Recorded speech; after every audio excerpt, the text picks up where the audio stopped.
Ibray tumani Qo'ng'irg'ondan o'tganda Obod mahallada joylashgan. Bu uyimiz ikkalasi ham sotuvda. Bu uyimizni 2 sotuv, 5 ta xona. Uy ichini ko'rsataman, obzor qilaman, ko'ringlar, baho beringlar, narxini oxirida aytaman. Ko'rayotgan bo'lsanglar, hamda joy qoldirilgan, archalar ekilgan, chiroyli qilib, mana fasadni ko'ryapsizlarmi, juda chiroyli qilingan. Shundan ikkita bir xil. Hozir ichkariga kirishni ko'rsatamiz. Hozir bu kirishimiz.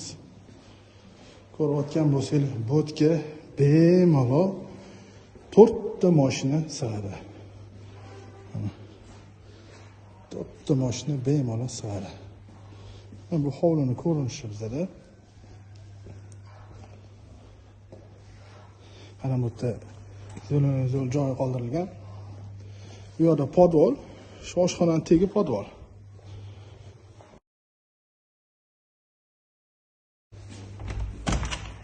Mana bu kirishimiz.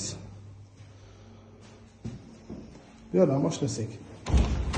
Bu yerda bizda mana oshxona. Ko'rayotgan bo'lsangiz, oshxonamiz kattagina.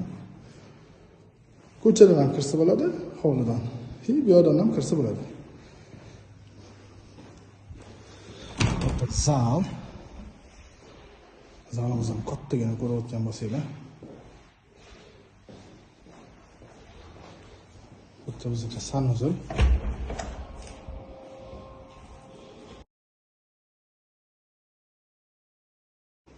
Bizda chiqarishni holatda.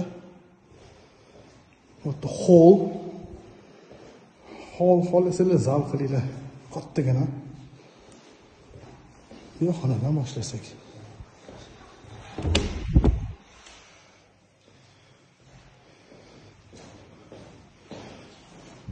Ko'rayotgan bo'lsanglar, kattagina.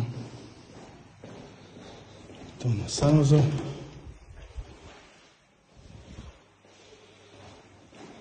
Bu yerda kichik balkoni bor. Chiqib hovlini ko'rsa bo'ladi.